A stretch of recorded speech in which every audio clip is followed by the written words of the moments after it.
बच्चों, आज की हमारी कहानी का उन्वान है दावत। अरे भाई, कौन हो? सब्र करो, आते हैं अभी। काका भाई बड़बड़ाते हुए दरवाजे की तरफ बढ़े। वो इस घर के बहुत पुराने और लाडले मुलाजिम थे। हाँ भाई, बोलो, क्या काम है? ये लीजिए, ये साहब जी को दे दीजिएगा। आने वाले ने एक कार्ड काका जी के हाथ में थमाया और चला गया।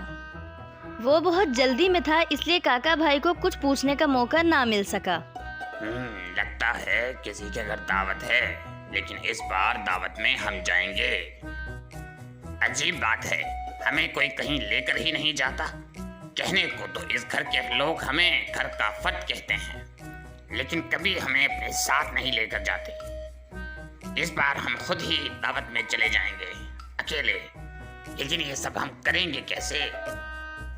अगर किसी ने कार्ड देख लिया? नहीं, इससे पहले ये कोई कार्ड देखे हम इसे छुपा देंगे। काका भाई ने दिल ही दिल में मंसूबाबंदी की और कार्ड छुपा दिया। अरे काका जी, कौन आया था? अरे वो कोई पता पूछ रहा था, हमने उसे समझा दिया। काका भाई ने बात बनाई। अच्छा, बाहर का दरवाजा बंद कर आइएगा। अरे ये क्या लिखा है कार्ड में? अगर हम पढ़े लिखे होते तो खुद पढ़ लेते। अब क्या करें, घर के किसी फर्द से भी नहीं पढ़वा सकते। यूँ करेंगे कि हम कल शाम रमजान मियाँ की तरफ चले जाएंगे। वो कुछ न कुछ पढ़ना लिखना जानते हैं। शाम को काका भाई कार्ड लेकर रमजान मियाँ के पास पहुँचे।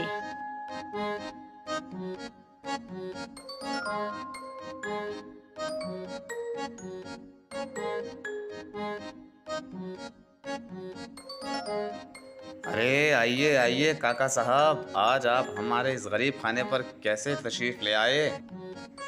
अरे रमजान मियाँ, आज हम तुम्हारे पास बड़े जरूरी काम से आए हैं।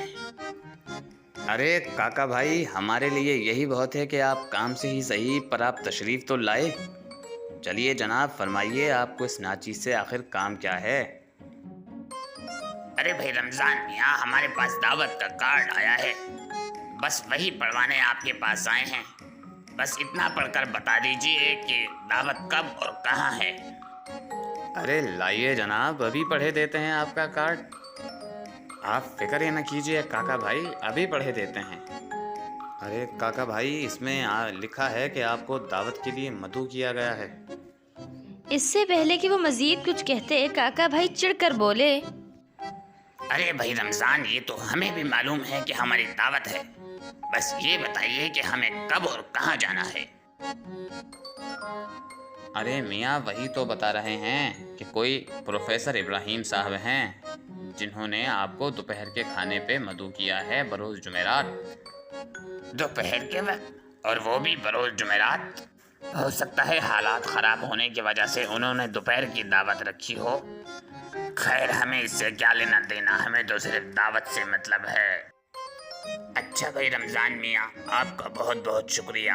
अब हम चलते हैं, क्योंकि हमें दावत में जाने की तैयारी भी तो करनी है। अरे काका भाई, दावत तो जुमेरात को है, और जुमेरात में तो अभी पूरा एक हफ्ता बाकी है।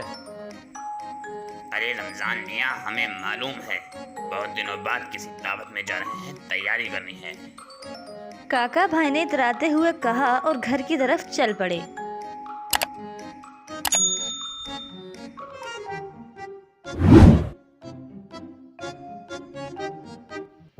काका भाई ने चुपके चुपके दावत में जाने का फैसला कर लिया था, लेकिन साथ ही साथ वो ये भी सोच रहे थे कि दावत पर वो क्या पहन कर जाएं। इनके पास तो ढंग के कपड़े भी नहीं हैं। लम्हे के लिए उन्हें ख्याल आया कि बेगम साहिबा से कुछ रकम का मुतालबा करें, लेकिन फिर अगले ही लम्हे उन्हें अपनी जमा पूंजी का ख्याल आया। घर आते ही वो अपने कमरे की जानिब गए अपनी जमा पूंजी गिनने के लिए।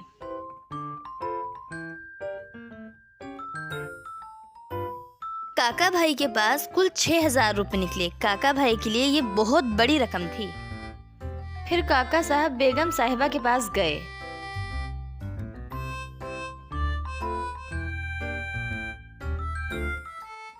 सुनिए बेगम साहिबा, हमारे दोस्त के बेटे की शादी है। उसी की खर्च से हम मार्केट जा रहे हैं कुछ सामान खरीदने। चले काका जी, ठीक है। आते हुए बाजार से कुछ ग्रोसरी का सामान लेते आइएगा। काका भाई अपनी जमा पूंजी लेकर बाजार पहुंचे।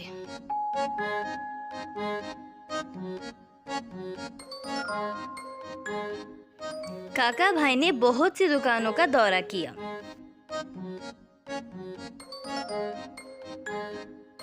लेकिन उन्हें यह समझ नहीं आ रहा था कि वो क्या खरीदें और क्या ना खरीदें।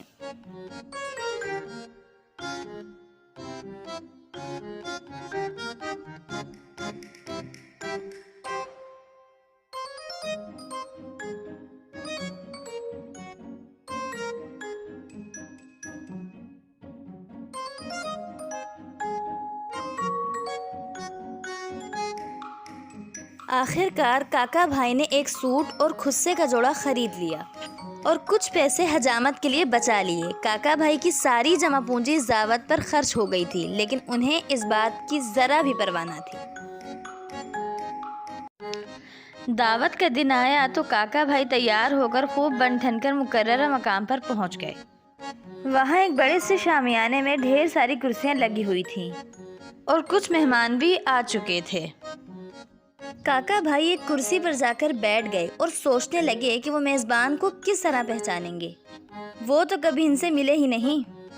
वो अभी ये सोच ही रहे थे कि अचानक उनकी नज़र एक साहब पर पड़ी, जिनके चेहरे पर उदासी छाई हुई थी। वो बार बार आंसू साफ करते और मेहमानों से गले मिलते नजर आ रहे थे। काका भाई ने सोचा कि बेटी की शादी के मौके पर आंखों में आंसू आना तो फितरी बात है। उन्होंने सोचा कि चलकर हम भी साहिब खाना को मुबारकबाद पेश करते हैं। अरे मियाँ, बहुत बहुत मुबारक हो आपको। हाँ, मुबारक। साहिब खाना हैरानी से काका भाई को देखने लगे। मियाँ, आप बहुत खुशकिस्मत हैं कि आपको अपनी ज़िंदगी में ये दिन देखना नसीब हुआ।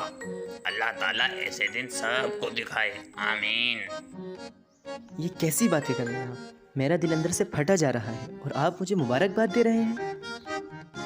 अरे मियाँ, ऐसे मौक़ों पर आंसू आ ही जाया करते हैं। ये तो खुशी के आंसू हैं और मैं दुआ करता हूँ कि ये आंसू आपकी आंखों में बार बार आएं।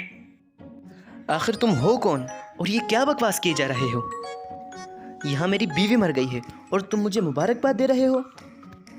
साहिब खाना की आवाज़ सुनकर मेहमान उनके और काका भाई के गिर्द जमा हो गए और मामले का जायज़ा लेने लगे। अब सारा मामला काका भाई की समझ में आ गया कि ये किसी की शादी या वलीमे की दावत नहीं है, बल्कि साहिब खाना की बीवी का 40वां था।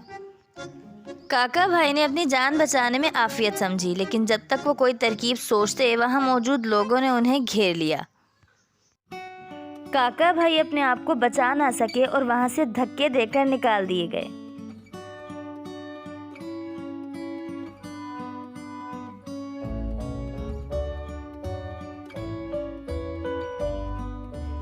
काका भाई जब घर पहुंचे तो बहुत दुखी थे और अपनी इस हरकत पर शर्मिंदा भी थे।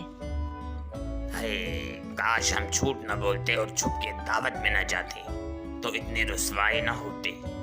जबकि हम जानते थे कि झूठ बोलना बुरी बात है और झूठ बोलने से हमेशा रुसवाई होती है। आइंदा हम झूठ नहीं बोलेंगे। तो प्यारे बच्चों, हमें भी हमेशा सच बोलना चाहिए और झूठ से बचना चाहिए।